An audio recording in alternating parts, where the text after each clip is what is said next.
अस्सलाम वालेकुम। आज मैं आप लोगों के साथ डिस्कस करूंगी मास्टरमाइंड। आप लोगों को पता होगा, आप लोगों ने कवर की होगी ये क्लास में।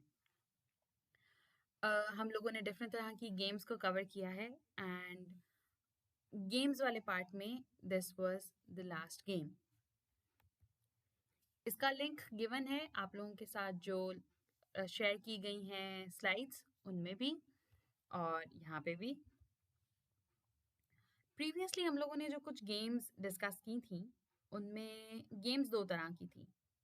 पहली तरह की जो हमने गेम देखी थी, उसमें हम कुछ कैलकुलेशंस कर रहे थे, लेकिन हमारी कैलकुलेशंस के साथ साथ एक और चीज़ भी थी जो पार्टिसिपेट कर रही थी, और वो थी ओपोनेंट की टर्न। यानी कि आप एक ओपोनेंट के साथ खेल रहे थे, जिसमें टिक टैक टो थी और डॉट्स एंड बॉक्सेस थी। अब ये दोनों गेम्स ऐसी थी जिसमें आप अकेले कोई डिसीजन नहीं ले सकते, आप अकेले कोई स्ट्रैटेजी नहीं बना सकते अनलेस एंड अनटिल आपका ओपोनेंट भी जो है वो किसी तरह से उस स्ट्रैटेजी के ऊपर आपको अमल करने दे, जो कि नहीं करने देगा। ऑब्वियसली वो भी खेलेगा, वो भी जीतने की कोशिश करेगा।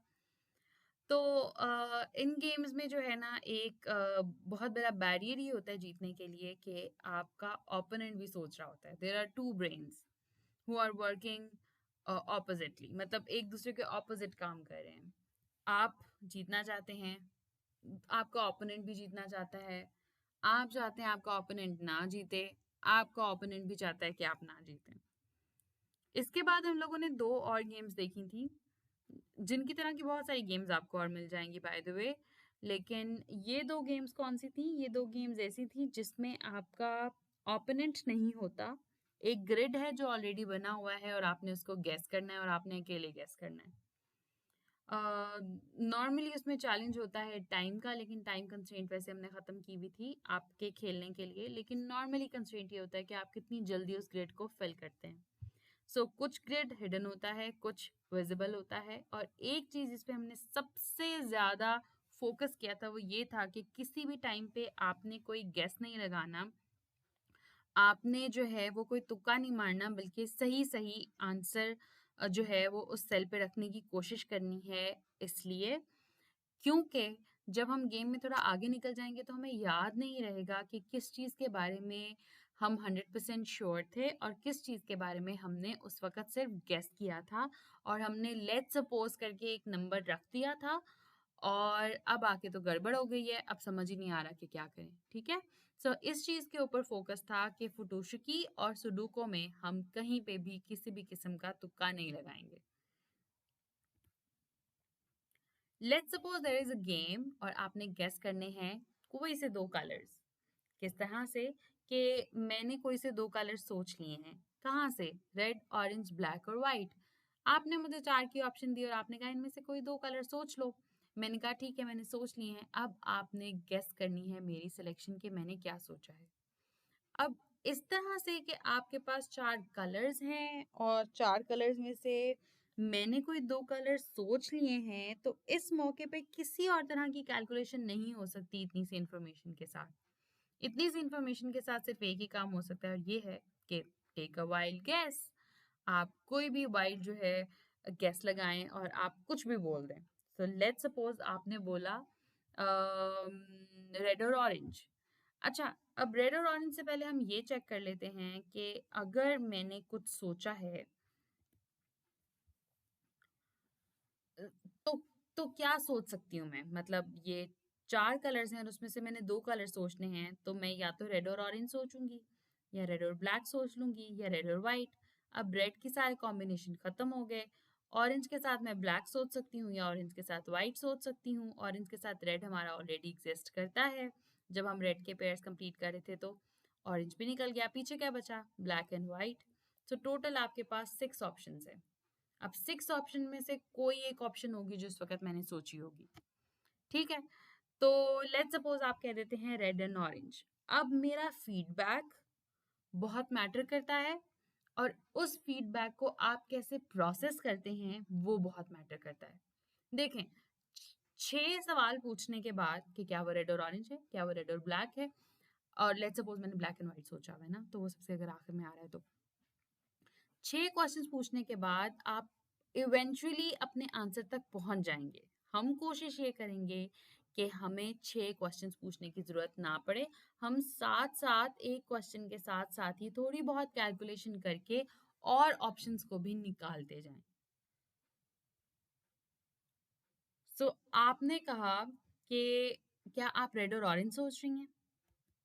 सो मैंने आपसे कहा one of them is correct. So अब यहाँ पे मेरा फीडबैक बहुत ज्यादा मैटर करता है।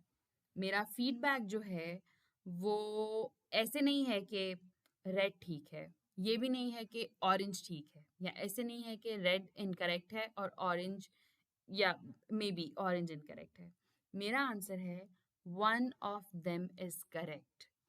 इसका मतलब ये है कि ऑरेंज और रेड में से मैं कोई एक सोच रही हूँ। अब दूसरा कहाँ से आ रहा होगा? मैंने क्या किया कि आपके लिए आप मेरा जो फीडबैक है उसने क्या किया, आपके लिए एक ही आसानी कर दी कि उसने आपके इस पूरे के पूरे जो आपके पास पूल है कलर्स का, उसको 2 हिस्सों में डिवाइड किया। अब रेड और ऑरेंज में से कोई एक कलर है, पीछे बचे ब्लैक एंड व्हाइट। मुझे नहीं पता कौन सा है, पर मुझे पता है इन दोनों में से कम से कम एक कलर है जो कि सोचा हुआ है। जो जिसने कलर गेस करने के लिए आपसे कहा है उसने सोचा हुआ है, ठीक है। सो अब ये पता लग गया कि रेड और ऑरेंज करेक्ट आंसर नहीं है। इसके साथ साथ आपको एक और बात भी पता लग गई, और वो ये है कि ब्लैक एंड व्हाइट भी करेक्ट आंसर नहीं है। क्यों? क्योंकि अगर black and white correct answer होता तो अब ये आंसर ना होता कि one of them is correct, फिर ये होता both of them are incorrect. So हमने जहाँ ये कह दिया कि रेड और ऑरेंज सही आंसर नहीं है, हमें साथ साथ ये भी पता लग गया कि ब्लैक और व्हाइट भी सही आंसर नहीं है।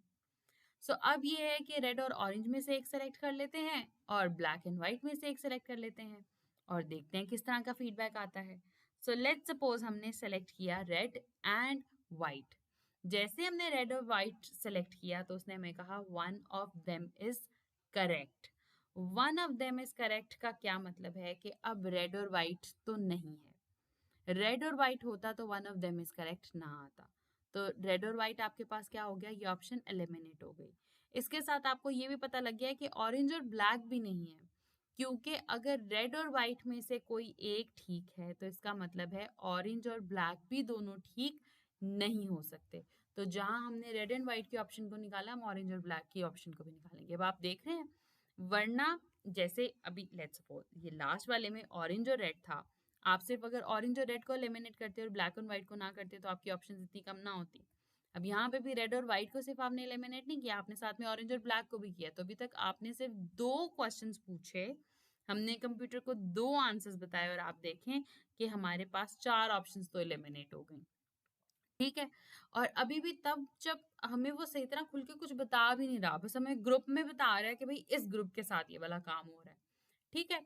तो अब इस मौके पे अब क्या बच गया आपके पास, यहाँ ऑरेंज और व्हाइट पूछ के देख लें या रेड एंड ब्लैक पूछ के देख लें। इन दोनों में से कोई एक हो सकता है, क्योंकि यही 2 ऑप्शंस हैं जो आपके पास बच रही हैं।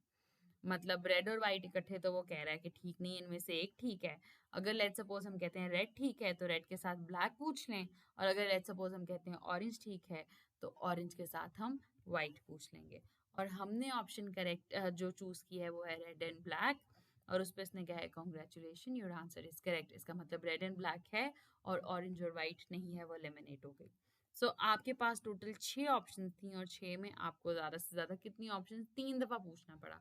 अब वही बात है, तुक्का लगने को पहली बार भी लग सकता था। लेट्स सपोज आप शुरू में रेड ऑरेंज कहने की बजाय रेड एंड ब्लैक कह देते, लेकिन हम हमेशा ना जब इस तरह की गेम्स को एनालाइज कर रहे होते हैं, हम ना वर्स्ट केस सिनेरियो देख रहे होते हैं। अब वर्स्ट केस सिनेरियो क्या होता है, वो ये होता है कि हम ना आखिरी हद तक देख रहे होते हैं कि ज्यादा से ज्यादा कितने सवाल पूछने पड़ सकते थे। तो अगर हम ये कैलकुलेशन साथ साथ ना कर रहे होते, ऑप्शंस को एलिमिनेट ना कर रहे होते, तो हमें ज्यादा से ज्यादा 6 क्वेश्चन पूछने पड़ जाते। लेकिन चूंकि हमें ऑप्शंस को एलिमिनेट करना सीख रहे हैं, तो हमने देखा कि हमें ज्यादा से ज्यादा हमारे 3 सवालों में काम पूरा हो गया। सो ये बेसिकली वो चीज है जिसकी मैं बात करी थी कि आप गेस करें, लेकिन एक इंटेलिजेंट गेस करें। आपका जो तुक्का है वो थोड़ा कैलकुलेटिव होना चाहिए, वो थोड़ा बेहतर होना चाहिए। ठीक है। ये तो था कि ये एक बेसिकली आप कह लें कि मास्टरमाइंड का बहुत ही छोटा वाला वर्जन था, सिर्फ समझाने के लिए। अब हम असली वाली मास्टरमाइंड, असली वाली कह सकते हैं नहीं, असली वाली तो मतलब मास्टरमाइंड तो मास्टरमाइंड है इन अ सेंस कि जो हमने जो हमारा टारगेट था जिसका मैंने आप लोगों के साथ लिंक भी शेयर किया था, वो वाली जो मास्टरमाइंड ना वो अगली वीडियो में हम देखते हैं, ठीक है?